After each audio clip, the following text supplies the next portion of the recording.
uvuga ngo kagira inkuru. What are you doing? Seriously? Honestly?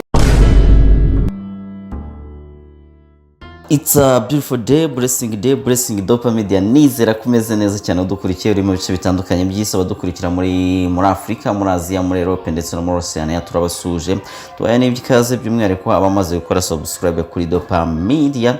Turabakunda cyane, urwo rukundo mutwereka mujye mu rusangiza n'abandi rero nabo bakore subscribe kuri Dopa Media. Iyi ni inkuru y'akababaro n'agahinda, ni inkuru n'ubundi iri kugenda igarukaho mu bitangazamakuru bigiye bitandukanye byandikira hano mu Rwanda, yaba ibitangazamakuru bya leta, bya politike ndetse n'ibyabihaye Imana. Iyi ni inkuru rero ivuga ko urwego rw'igihugu rw'ubugenzacyaha RIB rwatangaje ko rwataye muri yombi abayobozi ba seminari yazaza kubera urupfu umunyeshuri rero akaba yapfuye ku burangare cyangwa se ku byo twakwita uburangare bw'abayobozi b'ikigo. Urwego rw'igihugu rw'ubugenzacyaha RIB rwafunze abantu 4 barimo abayobozi ba seminari ntoya yazaza kubera urupfu rw'umunyeshuri witwa Shema Christian w'imyaka 15 wapfuye rero nyuma yo gukubitwa na bagenzi be. Anga rero ni ku munsi, ni ku itariki ya 16 za kuno kwezi 2024 nibwo RIB rero yafunze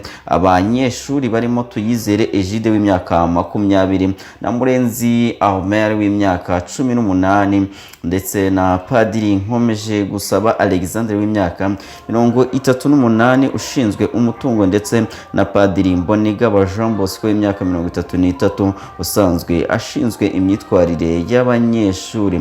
Umuvugizi wa RIB Dr Murangira Bitseri yavuze ko rero bakurikiranyweho ibyaha bibiri ari byo gukubita cyangwa se gukomeretsa ku bushake byateye urupfu ndetse no kwirengagiza gutabara umuntu uri mu kaga.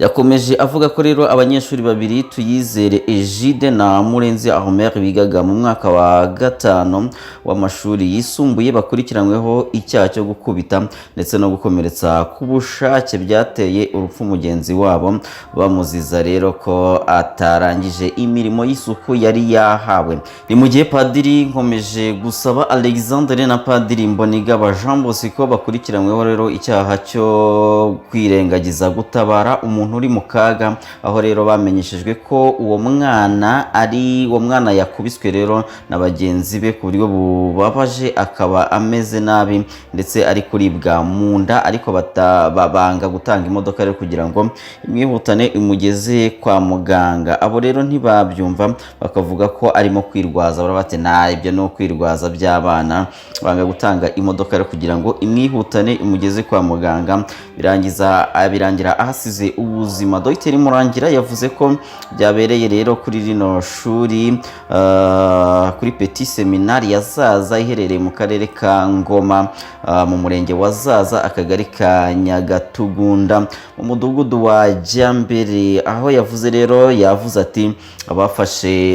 ati abafashwe bafungiye kuri sitasiyo ya RIB yazaza n'umurambo ukaba woherejwe muri laboratoire kugira ngo ukorerwe isuzumwa. Ni mu gihe dosiye yaba rero yatangiye gukorwa n'undi kugira ngo ishyikirizwe ubushinjacyaha. Ibyo ni byagarutsweho na Dr Murangira Thierry, yunguye akaba ari umuvugizi w'urwego rw'ubugenzacyaha RIB.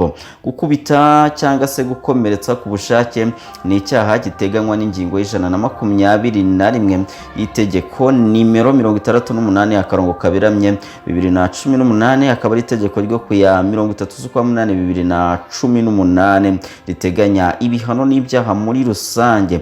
Yo gukubita cyangwa se gukomeretsa byateye urupfu bihanishwa igifungo kuva ku myaka 15 ariko nanone itarenze imyaka 20 n'ihazabu y'amafaranga kuva kuri miliyoni 5 ariko nanone zitarenze miliyoni 7 z'amafaranga y'u Rwanda. Kwirengagiza gutabara bano bapadiri bakoze rero cyangwa se bakurikiranyweho ni icyaha rero giteganywa n'ingingo ya 248 y'itegeko nimero 68 akarongo kaberamye 2018 ryo ku ya 30/8/2018 riteganya ibyaha n'ibihano muri rusange.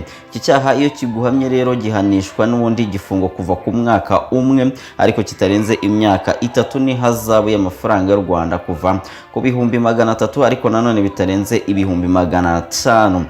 RIB yibukije abaturarwanda ko itazihanganira uwo ari we wese ukora icyaha nk'icyo gukubita cyangwa gukomeretsa ku bushake bikaviramo umuntu kuba yapfa, ndetse n'icyaha cyo kwirengagiza gutabara umuntu uri mu kaga. Yibukije kandi abantu kwirinda kwihanira kuko hari inzego zibishinzwe kandi ko ubikora wese azafatwa agashyikirizwa ubutabera.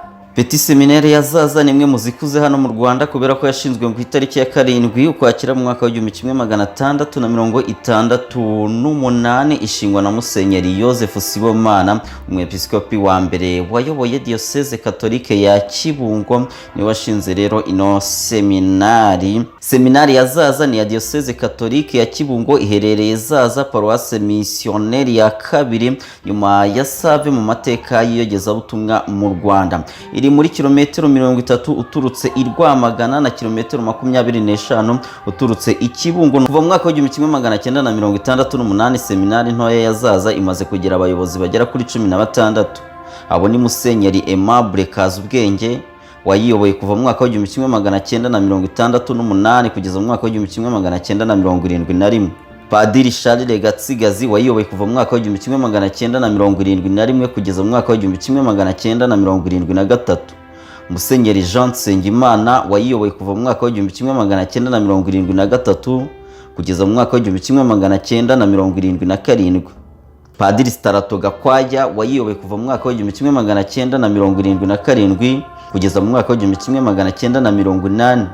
Aha kandi ntago twakwibagirwa Musenyeri Didas Ruzindana wayiyoboye kuva mu mwaka wa 1980 kugeza mu mwaka wa 1983.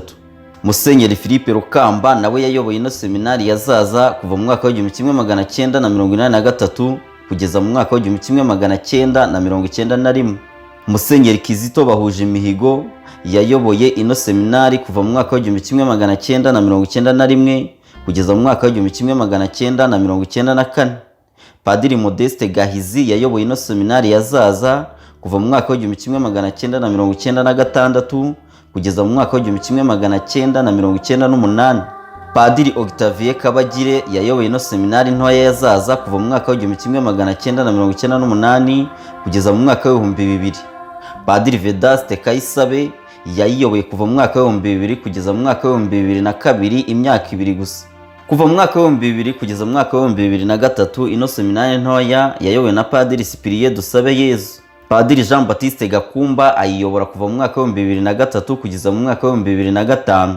Padiri Atanazi Gatanazi ayiyobora kuva mu mwaka wa 2005 kugeza mu mwaka wa 2006. Ni mu gihe Padiri Martin Nizigiyimana yayiyoboye kuva mu mwaka wa 2007 kugeza mu mwaka wa 2011. Aha kandi ntago twakwibagirwa Padiri Claudie Ruhumuriza wayoboye ine seminari kuva mu mwaka wa 2011 kugeza mu mwaka wa 2015. Ndetse na Padiri Kayitani Kayinga wayiyoboye kuva mu mwaka wa 2015 kugeza ubu. Jabress Nyagasana akomeza abarinde ibyo muri gukora byose bikomeze bitera imbere. Kandi don't forget to do what to subscribe kuri Dopa Media, share, comment ndetse na subscribe kugira ngo ibiganiro byose bica kuri Dopa Media bijye bibageraho gatanu ku kandi. God bless you.